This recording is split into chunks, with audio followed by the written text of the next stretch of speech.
Eh bien, bonjour à tous. Le sabbat dernier, mon épouse et moi étions à Tampa, en Floride, où nous avons eu l'assemblée du sabbat le matin et une conférence du monde de demain dans l'après-midi. Nous avons été très heureux d'accueillir environ 54 invités, à un ou deux près. Il est parfois difficile d'obtenir des chiffres exacts, vous obtenez des comptes rendus contradictoires parfois, mais c'était bien autour de 54, comme je l'ai dit à une ou deux personnes près. Monsieur et Madame James Sweat sont venus pour l'occasion. Il est pasteur dans cette région. Nous avons eu l'occasion de séjourner chez Monsieur et Madame Wilner Pierre et nous avons vraiment apprécié notre séjour. Nous avons dîné le vendredi soir avec certains des membres de la région. C'était tout simplement une occasion merveilleuse. Des membres très chaleureux et amicaux là-bas, très accueillants. Et nous prions pour que la conférence du monde de demain donne de bons résultats. Plusieurs études de suivi seront données au cours des prochaines semaines, excepté lors du sabbat qui suit le week-end de Thanksgiving. Nous prions pour que tout cela se passe bien et que Dieu appelle certaines personnes qui sont venues lors de la première conférence. Il y aura probablement de nouvelles personnes qui viendront à ces suivis. Elles reçoivent les renseignements à l'avance et parfois elles manquent la conférence principale, mais elles viennent au suivi. Certaines de ces personnes qui assistent au suivi sont celles qui sont appelées, donc nous en sommes très reconnaissants. Mercredi, j'ai enregistré une nouvelle émission. Nous allons accélérer la production de cette émission. Elle est intitulée « 2022 selon la prophétie biblique ». Elle doit être diffusée la première semaine de janvier.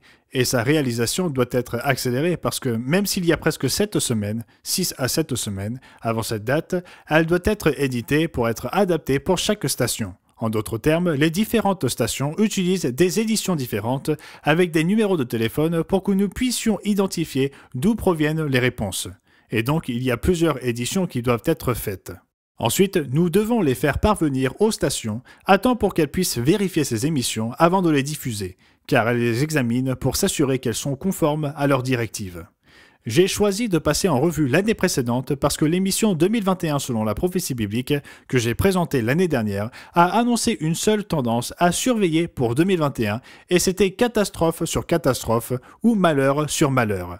Et je pense même que nous sommes surpris de voir à quel point cette prédiction s'est avérée exacte. Et donc je voulais juste passer en revue certains des points qui ont été abordés au cours de cette émission. Je ne vous dévoilerai pas le contenu de 2022 selon la prophétie biblique en termes de tendances que nous prédisons pour cette année et celle à venir. Il vous faudra regarder l'émission pour l'apprendre. Mais je voudrais vous parler de ce que j'ai revu concernant 2021 et ce à 2 mois de la fin de l'année, surtout lorsque nous parlons de catastrophes. Pensez-y, nous avons connu la prise d'assaut du Capitole le 6 janvier dernier aux États-Unis. Puis nous avons immédiatement eu après une crise énergétique ici. Ce fut l'un des premiers actes du nouveau président, et les conséquences de cette crise, des combustibles, furent désastreuses pour les personnes à faible revenu et celles qui doivent se rendre au travail en voiture pour gagner leur vie. Bien sûr, chaque bien et chaque service que nous avons dans ce pays doivent être transportés des sites de production au centre de distribution, et donc cela a favorisé l'inflation. Et encore aujourd'hui, on nous dit que l'inflation augmente davantage que prévu. Nous devons donc subir les conséquences de la crise liée aux énergies fossiles. Puis il y a eu les tempêtes désastreuses qui ont frappé le Texas et les plaines du sud états-uniens. Et je pense que beaucoup d'entre nous, si nous ne vivons pas là-bas, n'ont pas réalisé à quel point elles furent désastreuses. Mais j'ai cité dans l'émission quelques informations du Service national de la météo et d'autres sources qui décrivent à quel point ce fut désastreux. Par exemple, 13 millions de personnes, à un moment donné, se sont retrouvées sans eau potable. Nous voyons la crise qui se déroule à la frontière sud des États-Unis et qui continue à sévir, et elle ne fait qu'empirer au fil du temps.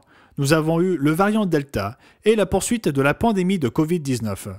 L'espoir que le vaccin mette fin à la pandémie ne s'est pas concrétisé, et 2021 a déjà causé plus de décès fin octobre que toute l'année 2020.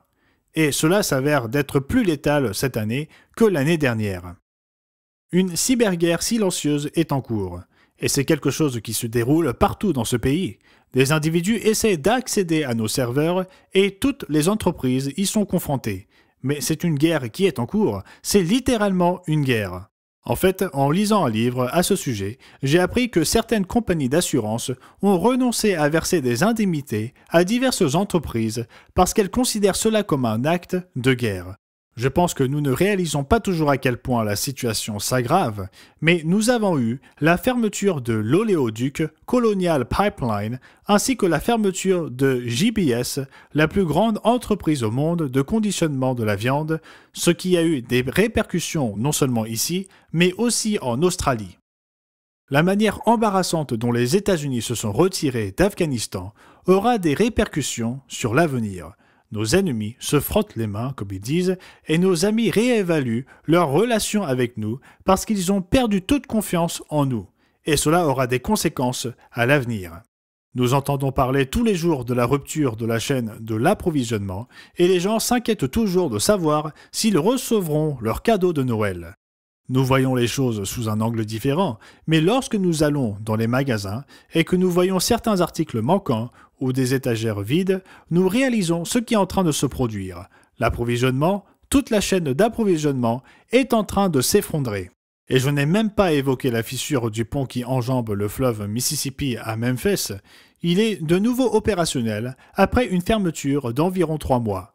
Ils ont pu le réparer, mais c'est le 3e pont ou corridor le plus traversé du pays par l'autoroute I-40. Sa fermeture a ralenti le trafic dans les 2 sens. Et cela affecte la chaîne d'approvisionnement. Je n'en ai même pas parlé dans l'émission. La rupture de la chaîne d'approvisionnement, l'inflation, comme je vous l'ai déjà mentionné, les pénuries de main-d'œuvre, les obligations vaccinales. Ces dernières ne font qu'intensifier les pénuries de main-d'œuvre et causent des problèmes aux travailleurs qui sont essentiels à l'infrastructure de ce pays, aux soins de santé et à toutes les autres industries de ce pays. Les obligations vaccinales ne font qu'exacerber un problème, une pénurie de travailleurs que nous avions déjà. Et puis, le dernier malheur de 2021 dont j'ai parlé, ce sont les nations divisées contre elles-mêmes concernant les masques, les vaccins, l'immigration, le changement climatique et à peu près tout le reste. La division est terrible, et c'est quelque chose à laquelle nous devons réfléchir dans l'Église, car nous ne pouvons pas nous permettre d'être divisés sur ces questions politiques. Certaines des choses que j'ai citées peuvent sembler politiques, mais ce sont simplement des faits. On peut discuter des avantages d'avoir des énergies renouvelables ou non, mais en ce moment, comme nous l'avons dit, de nombreuses personnes considèrent que c'est un désastre pour leur vie personnelle. Et ça a des conséquences sur tout le reste.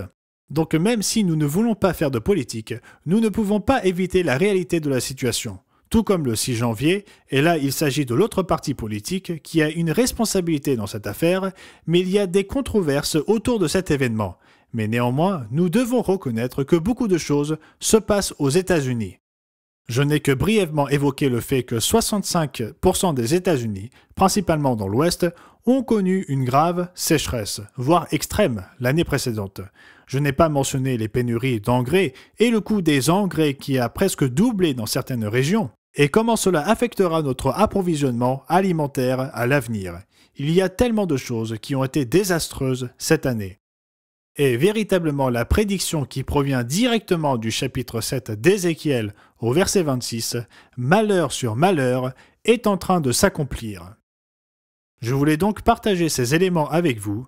J'espère que vous regarderez cette émission, car elle donne un peu plus de détails que ce que je viens de dire ici. J'espère que vous la regarderez quand elle sortira la première semaine de janvier. Voilà, je crois que c'est assez de nouvelles pour l'instant. Nous avons la bonne nouvelle du retour du Christ. Plus les choses empirent, plus ce jour approche. J'espère que vous passerez tous un merveilleux sabbat. Aimez-vous les uns les autres, apprenez à travailler ensemble.